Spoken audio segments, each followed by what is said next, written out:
Hello everyone, welcome to Meherskitchen. ഇന്ന് നമുക്ക് വളരെ ഫേമസ് ആയ ഒരു ഡിഷ് നോക്കാം. പൂരി ഭാജി. നല്ല ടേസ്റ്റ് ആണ്, വളരെ സിമ്പിൾ ആണ്. അപ്പോൾ മമ്മിനോട് റെസിപ്പി ചോദിച്ചാലോ?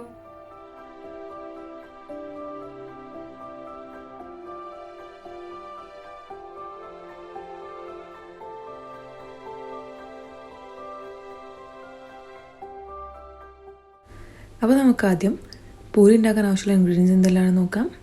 ഇതിനായിട്ട് 1 കപ്പ് നിറച്ച് ഗോതമ്പ് പൊടി എടുത്തിട്ടുണ്ട്, 1/2 കപ്പ് മൈദ, 1 table spoon oil, 2 table spoon റവ, ആവശ്യത്തിന് ഉപ്പ്, പിന്നെ 1 കപ്പ് നോർമൽ വെള്ളം.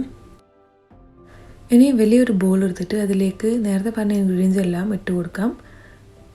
എന്നിട്ട് ഇത് ചപ്പാത്തി കുഴക്കുന്ന പോലെ നമുക്ക് ഒരു സോഫ്റ്റ് ഡോ ആയിട്ട് കുഴച്ചെടുക്കണം.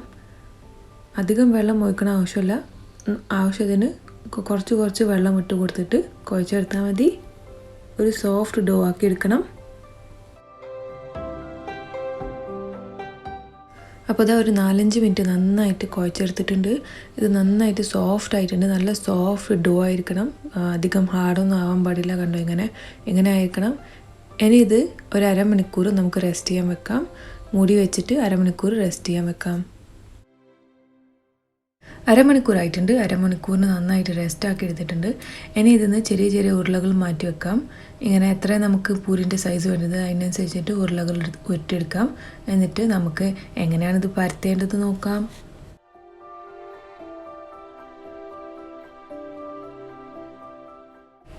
പരത്താനായിട്ട് നമുക്ക് കുറച്ച് പൊടി ഇട്ട് കൊടുക്കാം. എന്നിട്ട് അതിൻ്റെ മുകളിൽ ഒരു ഉരുള വെച്ചിട്ട് അധികം കട്ടില്ലാതെ പരത്തിയെടുക്കാം. അധികം കട്ടില്ലാതെ വേണം ഇത് പരത്തിയെടുക്കാൻ. എന്നിട്ട് ഓരോന്നായിട്ട് ഇങ്ങനെ പ്ലേറ്റിൽ വെച്ച് കൊടുക്കാം. ഒന്നിൻ്റെ മേളിൽ ഒന്ന് വെക്കരുത്, അല്ലെങ്കിൽ ഒട്ടിപ്പിടിക്കും. കുറച്ച് പൊടി ഇട്ടിട്ട് വേണമെങ്കിൽ ഒട്ടിപ്പിടിച്ചാൽ മതി, അല്ലെങ്കിൽ സൈഡ് ബൈ സൈഡ് വെച്ചാൽ മതി. ഇങ്ങനെ എല്ലാ പൂരിയും പരത്തിയെടുക്കാം.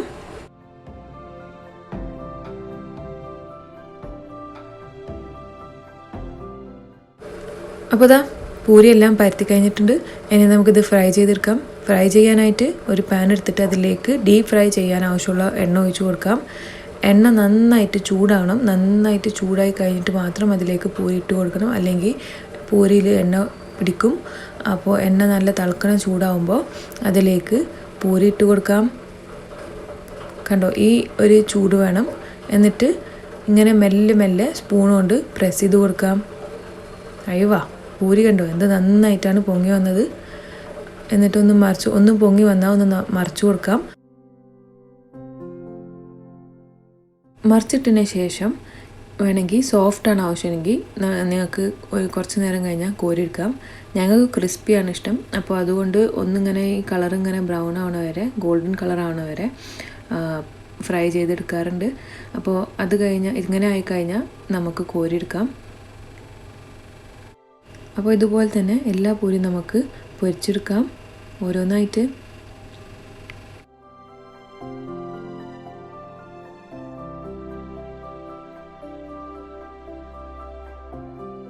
അങ്ങനെ നല്ല അടിപൊളി സോഫ്റ്റ് ക്രിസ്പി പൂരീസ് റെഡിയാണ്. കണ്ടോ എന്ത് നല്ല ഭംഗിയായിട്ട് ഇരിക്കണം അവിടെ. ഇനി ഇതിൻ്റെ കൂടെ കഴിക്കാൻ ഭാജിൻ്റെ റെസിപ്പി നോക്കിയാലോ. ഇതിനാവശ്യമുള്ള ഇൻഗ്രീഡിയൻസ് എന്തെല്ലാമാണെന്ന് നോക്കാം. 3 ഉരുളക്കിഴങ്ങ് വേവിച്ചെടുക്കണം. പിന്നെ ഒരു വലിയ തക്കാളി എടുത്തിട്ട് ചോപ്പ് ചെയ്തെടുക്കാം. അതുപോലെ തന്നെ ഒരു വലിയ സവാള എടുത്തിട്ട് ചെറുതായി അരിഞ്ഞെടുക്കാം. പിന്നെ 1 ടീസ്പൂൺ കടുക്, 1 ടീസ്പൂൺ ചെറിയ ജീരകം, 1/4 ടീസ്പൂൺ കായംപൊടി, പിന്നെ ആവശ്യമുള്ളത് 1 ടീസ്പൂൺ ഇഞ്ചിയാണ്. ഇത് നന്നായിട്ട് ചെറുതായി അരിഞ്ഞെടുക്കണം. ആവശ്യത്തിന് കരിവേപ്പില, പിന്നെ 1/2 ടീസ്പൂൺ മഞ്ഞൾപ്പൊടി, ആവശ്യത്തിന് ഉപ്പ്, ആവശ്യത്തിന് മല്ലിയില, പിന്നെ ആവശ്യത്തിന് പച്ചമുളക് അരിഞ്ഞത്. അപ്പോൾ ആദ്യം നമുക്ക് വേവിച്ച് വെച്ച ഉരുളക്കിഴങ്ങ് ഇങ്ങനെ കൈ കൊണ്ട് ഉടച്ചെടുക്കാം. ഇങ്ങനെ വലിയ ചങ്ക്സ് ആയിട്ട് ഉടച്ചെടുക്കാം. നന്നായിട്ട് പൊടിയണ ആവശ്യമില്ല. അപ്പോൾ ഇങ്ങനെ കൈ കൊണ്ട് തന്നെ കണ്ടോ ഇങ്ങനെ വലിയ ചങ്ക്സ് ആയിട്ട് നമുക്ക് ഉടച്ചെടുക്കാം. ഇനി ഒരു പാത്രം മീഡിയം ഫ്ലെയിമിൽ ചൂടാക്കിയിട്ട് ഇതിലേക്ക് 3 ടേബിൾ സ്പൂൺ എണ്ണ ഒഴിച്ച് കൊടുക്കാം. എണ്ണ നിങ്ങളുടെ ഇഷ്ടത്തിനനുസരിച്ച് ഒഴിച്ച് കൊടുത്താൽ മതി. എണ്ണ ചൂടായതിലേക്ക് കടുകും ചെറിയ ജീരകവും ഇട്ട് കൊടുക്കാം. കടുകും ജീരകവും പൊട്ടിക്കഴിഞ്ഞാൽ ഇതിലേക്ക് കായം പൊടി ഇട്ട് കൊടുക്കാം. പിന്നെ ഇതിലേക്ക് ഇഞ്ചിയും വേപ്പിൻ്റെ ഇല ഇട്ട് കൊടുത്തിട്ട് ഇതോടൊപ്പം തന്നെ സവാള ഇട്ട് കൊടുക്കാം. എന്നിട്ട് സവാള ഒന്ന് സോഫ്റ്റ് ആവണ വരെ വഴറ്റിയെടുക്കണം. ചോപ്പിക്കണ ആവശ്യമില്ല, ഒന്ന് സോഫ്റ്റായാൽ മതി. ഒരു 4 മിനിറ്റോളം വഴറ്റി കൊടുത്തിട്ടുണ്ട്. ചോപ്പിക്കണ ആവശ്യമില്ല, ഒന്ന് സോഫ്റ്റായാൽ മതി. എന്നിട്ട് ഇതിലേക്ക് മഞ്ഞളും ഉപ്പിട്ട് കൊടുക്കാം. ഒന്ന് മിക്സ് ചെയ്തെടുക്കാം. മിക്സ് ചെയ്തതിന് ശേഷം ഇതിലേക്ക് തക്കാളി ഇട്ട് കൊടുക്കാം. ഇനി തക്കാളി ഒന്ന് സോഫ്റ്റ് ആവണ വരെ ഇത് വഴറ്റിയെടുക്കണം.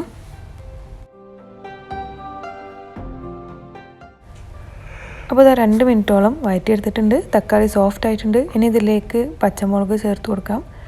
ഇതോടൊപ്പം തന്നെ കുറച്ച് മല്ലിയില ഇട്ട് കൊടുക്കാം. പിന്നെ പൊട്ടാറ്റോ ഉരുളക്കിഴങ്ങും ഇട്ട് കൊടുക്കാം. എന്നിട്ട് നന്നായിട്ട് മിക്സ് ചെയ്തെടുക്കാം.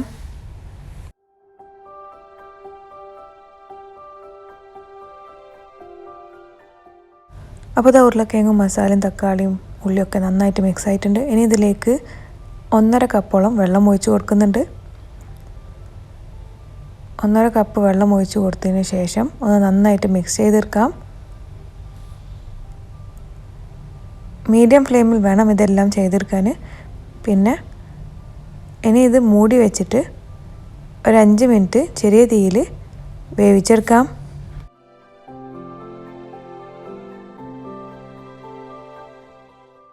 5 മിനിറ്റിന് ശേഷം നമ്മളെ കറി റെഡിയാണ്. കണ്ടോ, ഇങ്ങനത്തെ ഒരു കൺസിസ്റ്റൻസിയാണ് വേണ്ടത്. അപ്പോൾ ഇത് 5 മിനിറ്റ് നന്നായിട്ട് ദമ്മിന് വേവിച്ചെടുത്തിട്ടുണ്ട്. ഇനി ഗ്യാസ് ഓഫ് ചെയ്യാം. ഇതിലേക്ക് മല്ലിയില ഇട്ട് കൊടുത്തിട്ട് ഗാർണിഷ് ചെയ്യാം. എന്നിട്ട് ഇത് സെർവ് ചെയ്യാം. നമ്മളെ ഭാജി റെഡിയാണ്. അങ്ങനെ നമ്മളെ പൂരി ഭാജി റെഡിയാണ്. നല്ല സോഫ്റ്റ് ആൻഡ് ക്രിസ്പി ആയ പൂരിയും അതിന് പറ്റിയ ഭാജി, നല്ല ടേസ്റ്റാണ്. അപ്പോൾ ഇത് ബ്രേക്ക്ഫാസ്റ്റിനൊക്കെ കഴിക്കാൻ നല്ല ടേസ്റ്റാണ്. അപ്പോൾ എന്തായാലും ഉണ്ടാക്കി നോക്കുക. എന്നിട്ട് ഞങ്ങളെ അറിയിക്കുക എങ്ങനെ ഉണ്ടായിരുന്നെന്ന്. റെസിപ്പി ഇഷ്ടമായ വീഡിയോ ലൈക്ക് ചെയ്യാനും ഷെയർ ചെയ്യാനും മറക്കരുത്. പിന്നെ ചാനൽ ഇതുവരെ സബ്സ്ക്രൈബ് ചെയ്തിട്ടില്ലെങ്കിൽ പ്ലീസ് സബ്സ്ക്രൈബ് ചെയ്യണം. പിന്നെ കൂടെയുള്ള ബെല്ലൈക്കണും പ്രസ് ചെയ്ത് കൊടുക്കണം പുതിയ റെസിപ്പീസിൻ്റെ വീഡിയോ നോട്ടിഫിക്കേഷൻസ് കിട്ടാനായിട്ട്. Thank you for watching.